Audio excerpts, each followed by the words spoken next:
Eh bien, nous sommes toujours à Riba-Roja de Túria, proche de Valence, pour cette première édition de Race Across Spain. Et j'ai en face de moi quelqu'un, ça me fait très plaisir.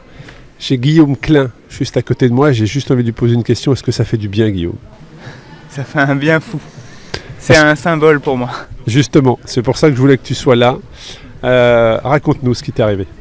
Il y a à peu près 5 mois, lors d'un entraînement, dans une descente de col à 2 km de chez moi, en fait, j'ai chuté, mais très lourdement, à plus de 60 km/h.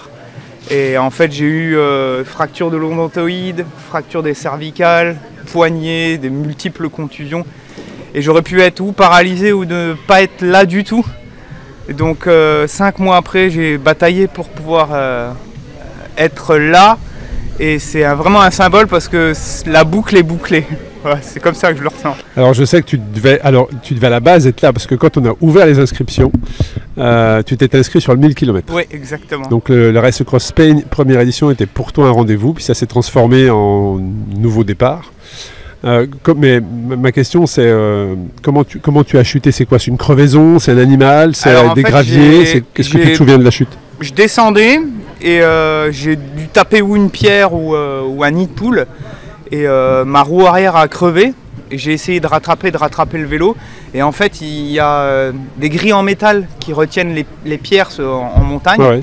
Et mon guidon en fait s'est pris là-dedans à haute vitesse. Et j'ai été projeté vers l'avant, tout simplement. Et j'ai tapé la tête la première. T'as perdu connaissance ou Un petit peu, mais pas. J'ai pas eu de traumatisme crânien ou quoi que ce soit, quoi. Et quand on t'annonce le diagnostic, est-ce qu'on te dit que tu vas refaire du vélo cette année? Qu'est-ce qu'on te dit? Parce que moi j'ai vu les photos, alors les images, on ne te reconnaît pas, hein, tellement effectivement tu as des contusions au visage, tu as porté un corset.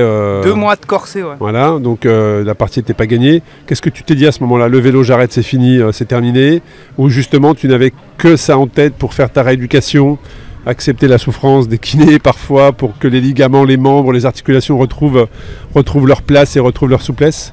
C'est tout à fait ça en fait. Dès que j'ai jamais été dans le côté négatif et au contraire je l'ai vu de façon très positive. Et tout de suite je me suis dit il faut que je mette les choses en place pour pouvoir récupérer mes moyens physiques au plus vite parce que c'était ça, c'est que je voulais remonter sur le vélo. Simplement. Quand est-ce que tu es remonté sur le vélo pour la première fois? Je suis remonté sur le vélo 3 mois après. Et là, au moment où on se parle, il y a combien de temps que tu es remonté sur le vélo? Il n'y a pas si longtemps que ça. 2 mois. Ça. Voilà, donc voilà, je veux juste que les gens se rendent compte. Alors Guillaume, certes, il a l'expérience puisqu'il a été double finisher de Race Across France. Donc son corps a emmagasiné, on va dire, l'effort, comment s'alimenter, la cadence. Mais il a été arrêté plusieurs semaines avec des fractures, des contusions.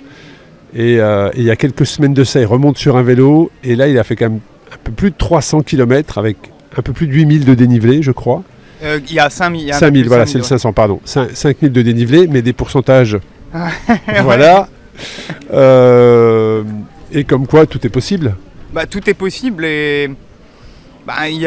on parle toujours du lien physique et mental, mais en fait c'est ça, les deux sont liés. Alors après j'ai mis tout en place aussi sur le plan nutritionnel, récupération physique, je suis allé tout de suite en salle de musculation, j'ai essayé d'adapter au mieux, je courais même avec le corset. Voilà, j'ai gardé tout le temps une activité physique. Au début faire 10 000 pas, c'était la grande victoire. C'est l'objectif. Voilà, j'augmentais progressivement et j'ai eu la chance d'être épaulé et je la remercie encore. Ma maman qui m'a juste derrière beaucoup toi. aidé, qui est toujours là et qui m'a beaucoup aidé dans ce chemin de rééducation, quoi. Est-ce que tu vas envoyer parce que là on t'a chopé, tu viens juste d'arriver, hein, ouais. Donc voilà. Est-ce que tu vas envoyer une photo, un message à tes kinés en leur disant j'ai fini? Ouais, je crois que je vais faire ça, même le chirurgien. En fait, tout a été en accéléré. Comme je récupérais rapidement, le poignet ça a été 3 semaines, le corset c'était prévu 3 mois, je l'ai enlevé au bout de 2 mois.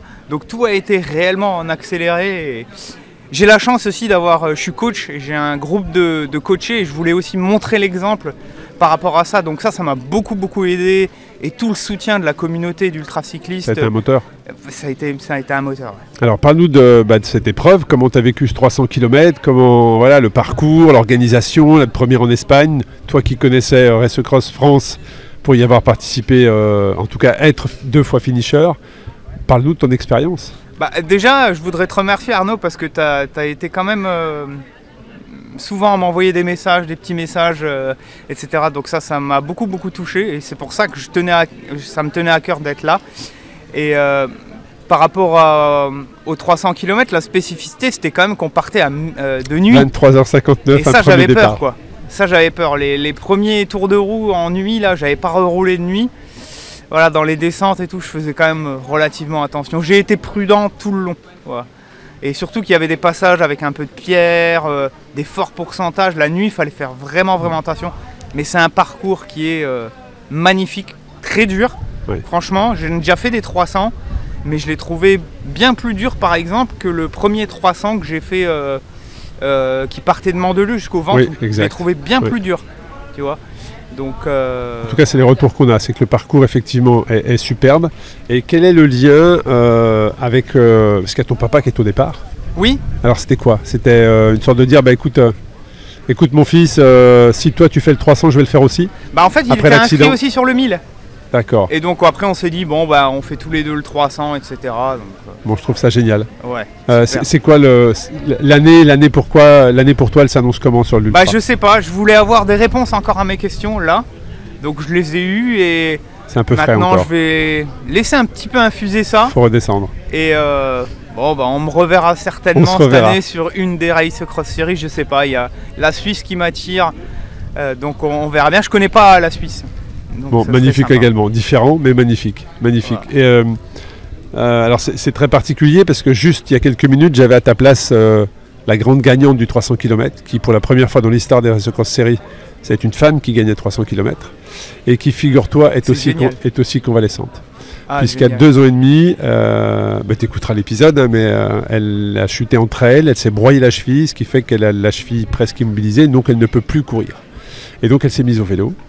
Et donc, faut croire que ça lui va bien, puisqu'elle a fait une belle performance, tout comme toi. Donc c'est pour ça que je suis très content de voir aux 2 premières places des personnes qui ont probablement savouré ce lever de soleil différemment des autres. Ah, c'est clair.